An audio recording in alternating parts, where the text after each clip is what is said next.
In today's video, we're going to be diving into the upcoming pattern. There is a little bit of tropical concern out there we're going to be discussing. It is a little bit, keep in mind, but we will nevertheless be discussing it. There's multiple high precipitation cold fronts coming through that will bring some cooldowns to the central and eastern states, but not only that, much needed precipitation to much of the central and eastern states, even a big storm or two brewing, especially in the Midwest and plains that we're going to be discussing today. So let's go ahead and just dive into things, and we're taking a look here at the European ensemble model spaghetti model plot. So what we're getting is obviously the low pressure location on every individual model.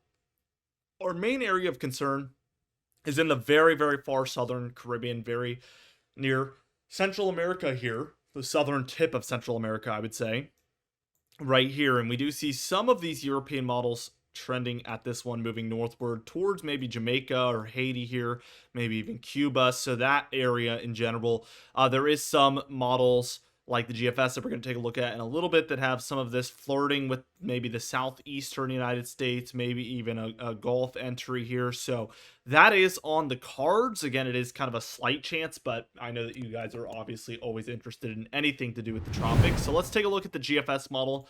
And once again, we see a lot of low pressure originating from that very same area there. But not only that, we have many models showing this heading towards Haiti, Jamaica, Cuba. You can almost hardly see that area there. But we do have some, again, heading towards kind of that western area of Florida. We also have some, creeping into the southeastern states here. And there is quite a few showing more of a kind of out to sea solution. So that's the general flow. We do have a lot of kind of spread across the models here as to where this one could go, or even if it could develop. I would say the European model is not very bullish on this one, and the GFS model is much more bullish. This is a little bit further into the long range. We're looking at closer to the 7 to 10 day mark for the development of this one, kind of like the early November timeframe perhaps, or very late October. But if we have a system flowing into perhaps the Bahamas or nearby Florida, that is something of concern. So we're going to be looking at this daily, of course. That's pretty much all I have on it for today, though.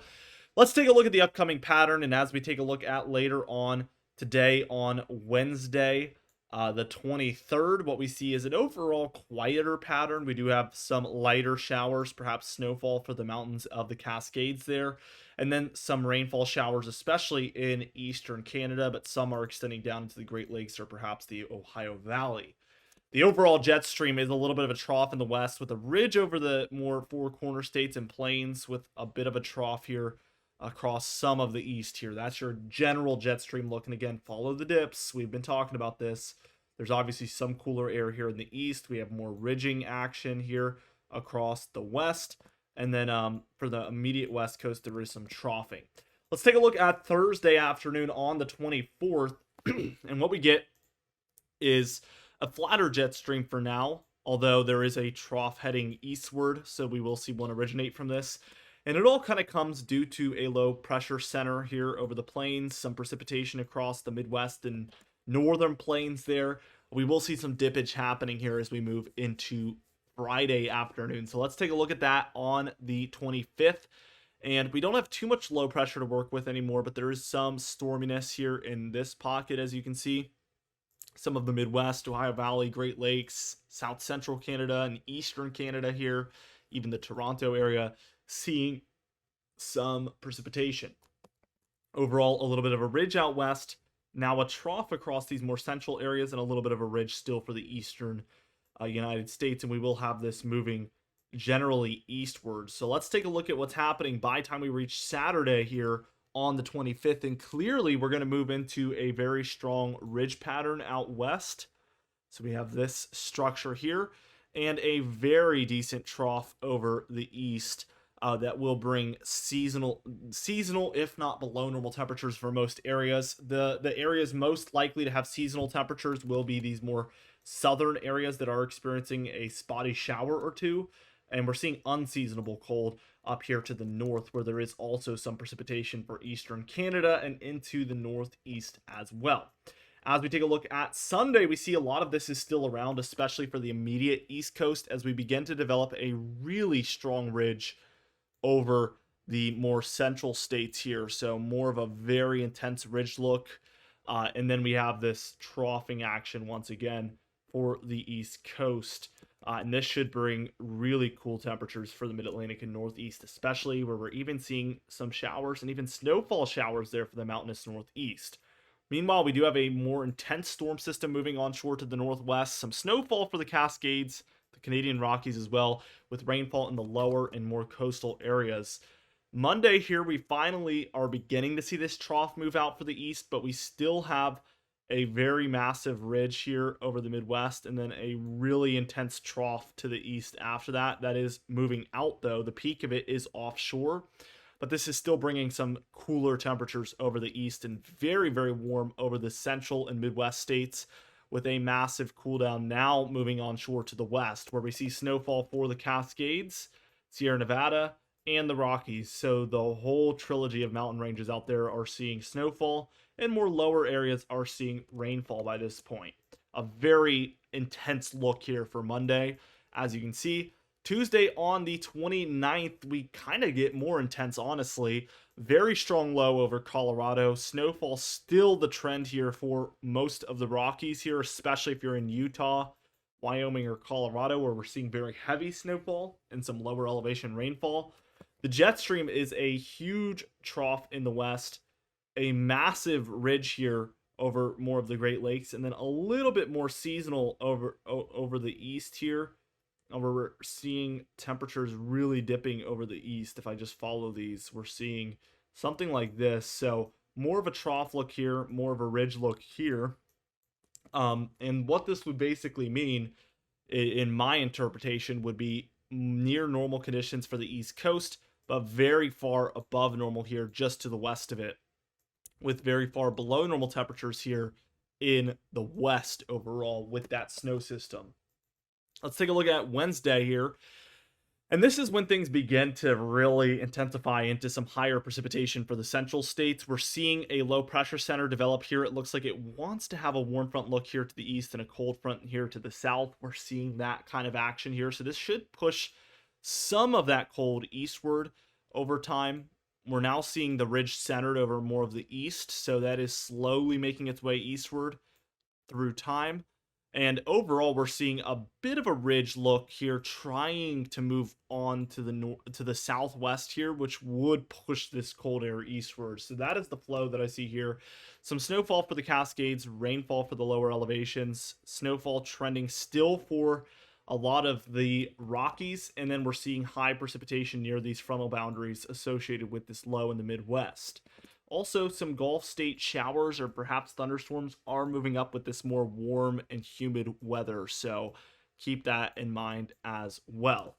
Let's take this a step further. I want to take a look at Thursday on the 31st. This will be Halloween, and we do have still this kind of cold front look with some cooler temperatures trying to move eastward underneath it, and then we see this warmth really out ahead of it.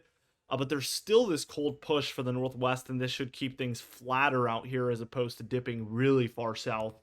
We do have heavy snowfall for the northern Rockies and Cascades there by this point, and heavy precipitation here along these frontal boundaries once more.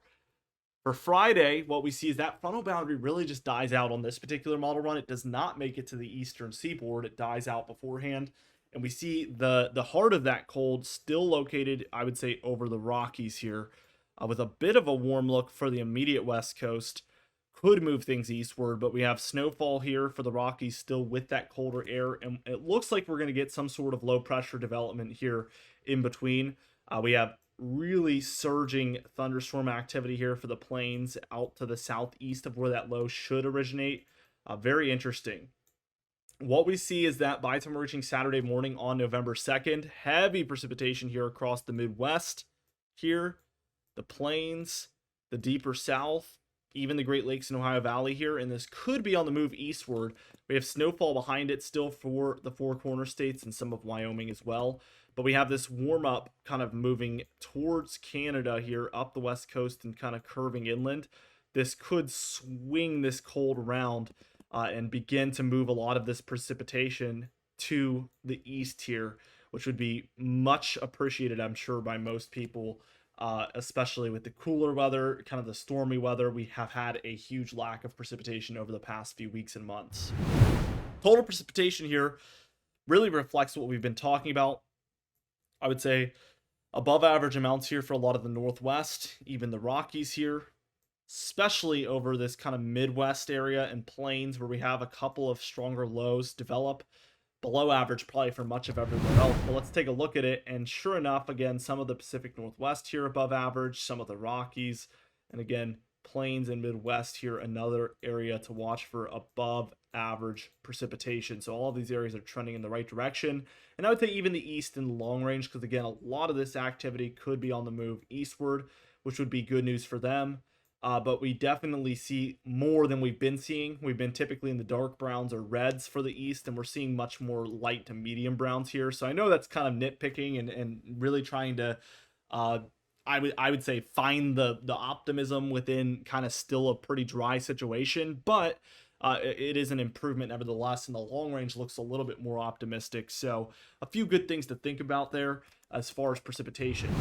As we take a look at the total snowfall, you can see this is on the increase for sure. We see the Northeast seeing a few flakes to a couple of inches. The Cascades, we're seeing feet. I would say 1 to 3 feet here. A lot of the northern Rockies here, I would say this area here, we're seeing 1 to 2 feet. And then again, for these more central Rockies here, again, probably 2 to 3 feet for a lot of these taller mountain ranges, if not at least a foot to 15 inches. So we are seeing quite a bit of snowfall in the mountainous west. Even the Sierra Nevada seeing a few inches. It's a La Nina year, so they should take everything they can get, because typically we don't see a lot of storms moving nearby them at all. So that is good news for those ski resorts out there, and overall precipitation for California. Let's go ahead and take a look at the temperature pattern. And as we take a look at today, we see a big warm up occurring for a lot of the east here. It's very pleasant, mostly 70s in a lot of these areas, even lower 80s. We do see a bit of a cool down. It is moving in. We do see cooler temperatures also for the Pacific Northwest. So let's see what happens by tomorrow on Thursday. That does begin to move eastward. Again, Friday there, look at those cooler temperatures along the mid-Atlantic and Northeast. So we get this kind of brief cool down that we've been predicting. Another one already on the way by Saturday the 26th, and Sunday the 27th here. We see that the Ohio Valley into the mid-Atlantic and Northeast is also seeing some cooler air move in. So that is already cool down number 2 before we've even reached the 5-day mark of this model. We do see a huge warm-up out west. Again, all of this is going to be moving eastward. Here is Monday on the 28th, and this is when it, again, begins to be much more just the immediate East Coast with the central states warming. This is what we were talking about earlier, with the West also quite cool. Here is Tuesday, and we see that continued at least near normal to below normal temperatures for the East, but a growing cool down is developing out West with this massive, almost borderline heat wave for some of these areas develops over the central states and Midwest. We're looking at 20 to 30 plus degrees above normal. That is a huge departure from what's typical. That does move eastward, but again, we begin to see a bit of a cool down move in for the Northeast and Mid-Atlantic, and a lot of this could be on the move over time. I think everything's going to progressively move eastward from this end of the model time frame, so definitely something to watch, something that we are going to be showing in the videos very frequently. Here's the GFS model again. Cool down number 1, cool down number 2 lingers a little bit just like the European model. We do see that warm up move in, but we do eventually see everything kind of try to move eastward. We even get another cool down here. This one's a little bit more south oriented, but the problem is we still have very cool temperatures over the west, and this is by November 8th. We will be watching this closely, but we do have a massive warm-up on the way, especially for the central states, but the east will feel it eventually. But there is kind of an end in sight as of now, which is good news for you cold and snow lovers that, you know, really appreciate kind of the crisp fall weather. For the tropics, no development expected during the next 7 days. Kind of good to see. I would argue this is probably the first time we've seen this since at least September 1st, but probably even kind of earlier on in August a little bit. So definitely been a long time coming, but here we are. No tropical activity expected during the next 7 days. Very, very good news. But again, in the kind of medium to long range after this 7-day mark, we do see some signs of activity. that we're going to be tracking pretty much daily here on the channel. So be sure to subscribe. We do upload every single day. You can even hit the bell icon for daily notifications when we upload so you never miss one. Be sure to like the video if you did enjoy it. Leave a comment down below, and I'll see you guys in the next video.